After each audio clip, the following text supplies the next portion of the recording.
नमस्कार छात्रों, मैं रूपाली सालुंके आज के इस वीडियो में आप सभी का स्वागत करती हूँ। आज हम हिंदी युवक भारती कक्षा 11वीं इस पाठ्यपुस्तक में से व्याकरण विभाग के अंतर्गत आने वाले शब्दालंकार, इस अलंकार के भेद का अध्ययन करेंगे। सर्वप्रथम हम अलंकार किसे कहते हैं, उसका अर्थ क्या है, इसकी जानकारी लेते हैं। अलंकार का अर्थ है आभूषण। आभूषण अर्थात गहना। जिस प्रकार स्वर्ण आदि के आभूषणों से शरीर की शोभा बढ़ती है, उसी प्रकार जिन साधनों से काव्य की सुंदरता में अभिवृद्धि होती है, वहाँ अलंकार की उत्पत्ति होती है। काव्य की शोभा बढ़ाने वाले कारक, गुण, धन अथवा तत्व को अलंकार कहा जाता है। अलंकार के मुख्य रूप से 3 भेद हैं: शब्दालंकार, अर्थालंकार और उभयालंकार। लेकिन प्रधान रूप से अलंकार के 2 ही भेद अध्ययन के लिए होते हैं, शब्दालंकार और अर्थालंकार।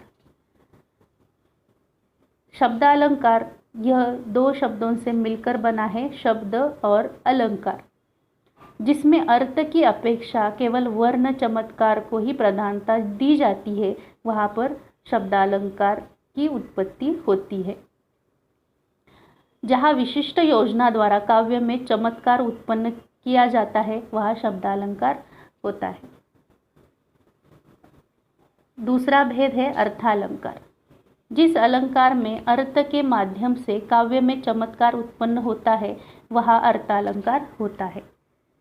और उभयालंकार, इस भेद में इस अलंकार का अर्थ है कि जिस काव्य पंक्ति में शब्दालंकार और अर्थालंकार ये दोनों भेद होते हैं, वहाँ उसे उभयालंकार कहा जाता है। तो प्रधान रूप से 2 ही भेद अलंकार के माने जाते हैं, शब्दालंकार और अर्थालंकार। 11वीं कक्षा के लिए सिर्फ शब्दालंकार यही अलंकार का भेद अध्ययन के लिए है, तो उसी के हम उदाहरण और परिभाषा इसका अध्ययन करेंगे। शब्दालंकार के भेद। शब्दालंकार के 4 भेद हैं: अनुप्रास, यमक, श्लेष और वक्रोक्ति। सर्वप्रथम हम अनुप्रास अलंकार की परिभाषा तथा उसके उदाहरणों का अध्ययन करेंगे। अनुप्रास अलंकार की परिभाषा इस प्रकार है: जब काव्य में किसी वर्ण की आवृत्ति 2 या 2 से अधिक बार हो, वहाँ अनुप्रास अलंकार होता है। अनु और प्रास, इन 2 शब्दों से मिलकर अनुप्रास यह शब्द बना है। अनु अर्थात बार बार और प्रास अर्थात वर्ण। किसी विशेष वर्ण की आवृत्ति से वाक्य सुनने में सुंदर लगता है। जहाँ पर वर्ण की आवृत्ति हो और उस पंक्ति का काव्य सौंदर्य बढ़ रहा हो, यह काव्य पंक्ति अनुप्रास अलंकार के अंतर्गत आती है। जैसे हम उदाहरणों के माध्यम से इसको और अच्छी तरह से समझ के लेंगे। पहला उदाहरण है: तरनी तनुजा तट तमाल तरुवर बहु छाए। इस उदाहरण में या काव्य पंक्ति में आप देख सकते हैं कि त इस वर्ण की आवृत्ति हुई है, तो यह उदाहरण अनुप्रास अलंकार के अंतर्गत आएगा। दूसरा उदाहरण है: चारु चंद्र की चंचल किरणें खेल रही थी जलथल में। इस उदाहरण में च इस वर्ण की आवृत्ति हो रही है। अगला उदाहरण: मुदित महापति मंदिर आए। यहाँ पर भी आप देख सकते हैं म इस वर्ण की आवृत्ति हुई है, इसके कारण यह काव्य पंक्ति भी अनुप्रास अलंकार के अंतर्गत आएगी। चौथा उदाहरण है: सुरभित सुंदर सुखद सुमन तुम पर खिलते हैं। इस उदाहरण में भी स इस वर्ण की आवृत्ति हुई है, अतः यह भी अनुप्रास अलंकार के अंतर्गत आएगा। तो अनुप्रास अलंकार पहचानने में बहुत ही आसान है। सिर्फ ये ध्यान में रखना है कि जिस काव्य पंक्तियों में वर्ण की आवृत्ति होती है, वहाँ पर अनुप्रास अलंकार होता है। दूसरा शब्दालंकार का भेद है यमक अलंकार। काव्य में एक ही शब्द की आवृत्ति हो तथा प्रत्येक बार उस शब्द का अर्थ भिन्न हो, वहाँ यमक अलंकार होता है। काव्य पंक्तियों में प्रयोग किए गए शब्द का अर्थ हर बार अलग होता है, शब्द की 2 बार आवृत्ति होना वाक्य का यमक अलंकार के अंतर्गत आने के लिए आवश्यक होता है। यहाँ पर शब्द की आवृत्ति होती है, अनुप्रास में हमने देखा कि वर्ण की आवृत्ति होती है, लेकिन यमक अलंकार में ये बात ध्यान में रखनी है कि शब्द की आवृत्ति होती है लेकिन हर बार शब्द का अर्थ अलग होता है। उदाहरण देखते हैं हम।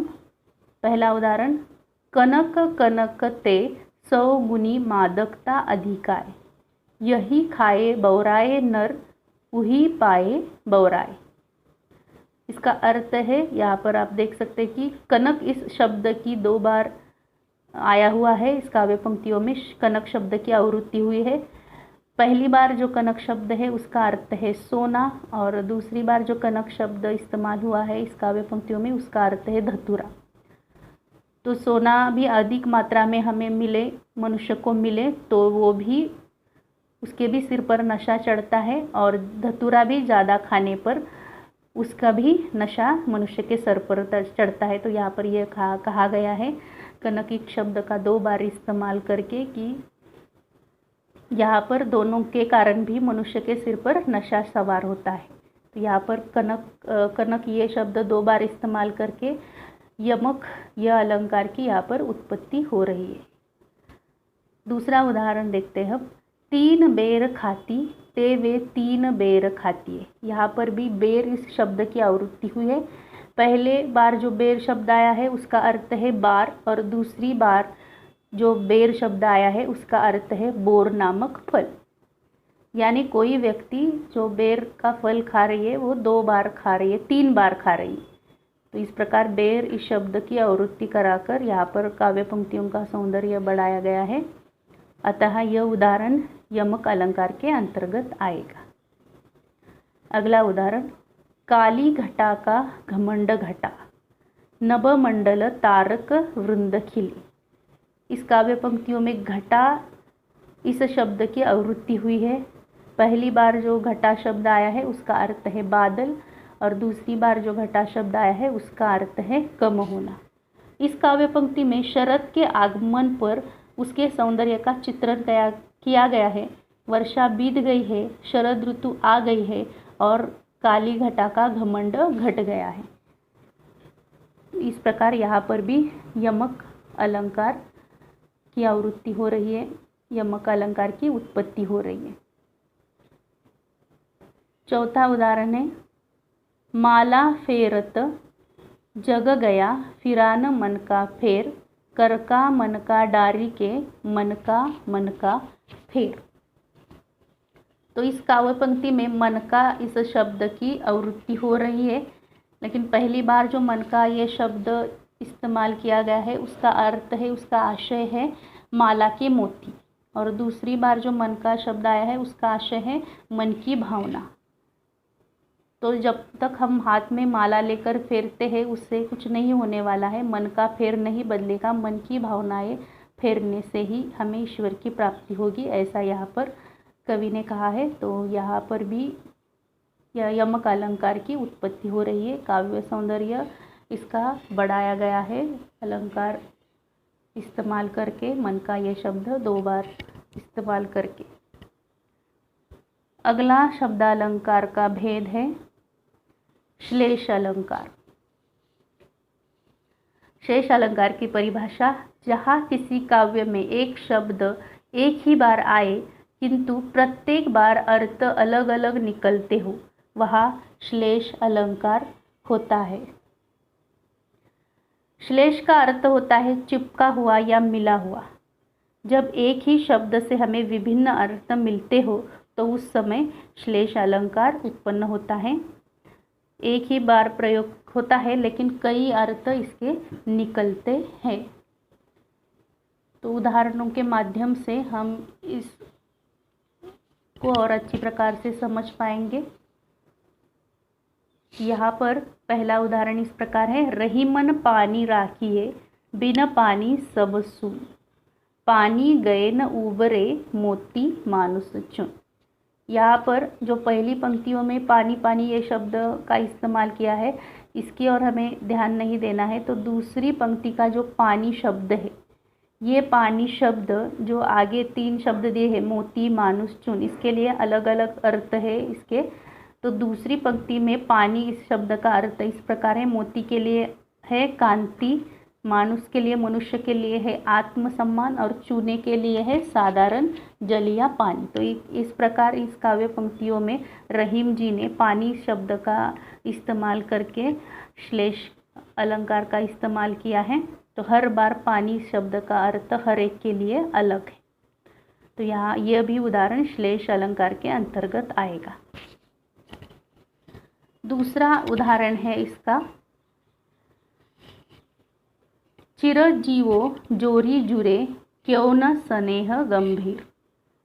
जो राधा कृष्ण है उनकी जोड़ी है वो चिरंजीवी रहे, ऐसा यहाँ पर कहा गया है। को घटिए वृषभानुजा वे हलदर के वीर। तो यहाँ पर भी वृषभानुजा इस शब्द के 2 अर्थ है और हलदर इस शब्द के भी 2 अर्थ है। वृषभानुजा मतलब यहाँ पर वृषभानु की बेटी यानी राधा, और हलदर अर्थात बलराम के वीर है। हलदर के वीर यानी बलराम के वीर यानी बलराम के भाई कृष्ण है। ये उसका एक अर्थ हुआ। वृषभानुजा मतलब राधा, और दूसरा है वृषभ और अनुजा यानी बैल की बहन यानी गाय।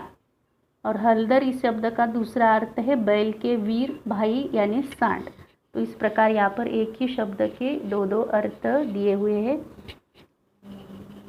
तीसरा उदाहरण है, सुबरन को खोजत फिरत कवि व्याभिचारी चोर। इस उदाहरण में भी सुबरन यह शब्द जो कवि व्याभिचारी चोर के लिए अलग अलग अर्थ में लिए गए हैं। सुबरन का अर्थ कवि के लिए है अच्छे शब्द, व्याभिचारी के लिए है अच्छा रूप रंग, और चोर के लिए सुवर्ण या स्वर्ण इस अर्थ में लिया गया है। तथा यह भी काव्य पंक्ति श्लेष अलंकार के अंतर्गत आएगी। चौथा उदाहरण है इसका, जे रहीम गति दीपकी कुल कपूत गति सोए, बड़े उजियारो करे बड़े अंधेरा कर। यहाँ बड़े शब्द से 2 विभिन्न अर्थ निकल रहे हैं। दीपक के संदर्भ में बढ़ने का मतलब है बुझ जाना, जिससे अंधेरा हो जाता है, और कुपुत्र के संदर्भ में बढ़ने से मतलब है बड़ा हो जाना। बड़े होने पर कुपुत्र कुकर्म करता है, जिससे परिवार पर अंधेरा छा जाता है। एक शब्द से ही 2 विभिन्न अर्थ निकल रहे हैं, अतः यह उदाहरण श्लेष अलंकार के अंतर्गत आएगा। अगला शब्द अलंकार का भेद है वक्रोक्ति अलंकार। वक्ता के कथन का श्रोता द्वारा वक्ता से अभिप्रेत आशय से चमत्कार पूर्ण भिन्न अर्थ लगाया जाए, वहाँ वक्रोक्ति अलंकार होता है। यानी वक्ता कुछ और अलग कह रहा है और श्रोता उसका अर्थ आशय है उसका कुछ अलग ही लगा रहा है, तो वहाँ पर वक्रोक्ति अलंकार की उत्पत्ति होती है। वक्रोक्ति का अर्थ है वक्र उक्ति अर्थात टेढ़ी उक्ति। कहने वाले का अर्थ कुछ होता है किंतु सुनने वाला उससे कुछ दूसरा ही अभिप्राय निकाल लेता है। उदाहरण देखते हैं हम इसके। पहला उदाहरण है, को तुम इत आए कहा, घनश्याम हो तो कितहु बरसो। चित्तचोर कहावत है, हम तो तह जाऊँ जहाँ धन है सरसों। यहाँ पर राधा है और कृष्ण है। कृष्ण आए हैं राधा के पास और राधा उनसे पूछ रही है कि तुम कौन हो, कहाँ से आए हो। तो कृष्ण जवाब देते हैं कि हम घनश्याम हैं। घनश्याम अर्थात बादल। तो राधा कह रही है उससे कि अगर घनश्याम हो, बादल हो, तो जाओ जाकर बरसो, यहाँ पर क्यों आए हो। तो यहाँ पर घनश्याम का मतलब होता है श्याम। वो कह रहे हैं कि मैं कृष्ण हूँ, लेकिन राधा इसका अर्थ अलग ही ले रही है, बादल के रूप में वो ले रही है। दूसरी पंक्ति में चित्तचोर कहावत है, हम तो तह जाओ जहाँ धन है। अगर आप चित्तचोर कहते हो तो जहाँ पर जाओ, वहाँ पर जाओ जहाँ पर धन है। यहाँ पर क्यों आए हो, ऐसी राधा उनसे कह रही है। तो यहाँ पर भी राधा अलग अर्थ ले रही है, कृष्ण और कह रहे हैं। यहाँ पर वक्रोक्ति अलंकार की निर्मित हो रही। दूसरा उदाहरण, मैं सुकुमारी नाथ बन जोगू, तुम ही उचित तप मो कह भोगु। यहाँ पर सीता राम से कहती है कि मैं सुकुमारी हूँ और आप वन जाने के योग्य है, आपके लिए तप का रास्ता उचित है और मुझे भोग के रास्ते पर चलने को कहते हैं। यहाँ सीता के कहने के विशेष प्रकार से यानी स्वर विकार के कारण यह ध्वनित हो रहा है कि मैं ही सुकुमारी नहीं हूँ, आप भी सुकुमार है। आप वन जाने के योग्य है तो मैं भी वन जाने के योग्य हूँ। मैं राजकुमारी हूँ तो आप भी राजकुमार हैं, तो अतः मेरा भी वन जाना उचित है। तो यह इस प्रकार यहाँ पर वक्रोक्ति अलंकार की उत्पत्ति हो रही है। तीसरा उदाहरण है, नहीं पराग नहीं मधुर मधु नहीं विकास यही काल, अली कली ही सो बद्यो आगे कौन हवा। इस दोहे की रचना के पीछे भी एक कहानी है। कहा जाता है कि राजा जयसिंह अपने विवाह के बाद राजकाज के कामों से दूर हो गए थे। राजा की ऐसी अनदेखी देख सभी मंत्री परेशान थे। किसी की ऐसी हिम्मत नहीं थी कि राजा को जाकर समझाया जा सके। तो सब लोग थे वो बिहारी जी के पास मदद मांगने के लिए पहुंचे। बिहारी जी ने इसका एक तोड़ निकाला। उन्होंने यह जो 2 पंक्तियां हैं वो लिखकर राजा को भेज दी। इन पंक्तियों में बिहारी जी ने भंवरे को बुला भला कहकर राजा को उनकी रानी के साथ समय बिताने और राजकाज का काम न देखने पर व्यंग्य किया है। इस तरह भंवरे के माध्यम से व्यंग्य कसकर उन्होंने राजा को अपनी बात समझा दी और राजा के क्रोध से भी बच गए और राजा को अपनी गलती का एहसास भी करवा दिया है। तो ये भी यहाँ पर वक्रोक्ति अलंकार के अंतर्गत आता है। भंवरे के उदाहरण देकर यहाँ पर राजा जयसिंह को सीख दी है। अगला उदाहरण है शैलजा पशुपालक कहा, यमुना तट गयो ले धेनु। यहाँ पर शैलजा अर्थात पार्वती है और पार्वती के पास लक्ष्मी जी आई है और वो उनको कह रही है कि पशुपालक कहाँ है। पशुपालक अर्थात शिव जी।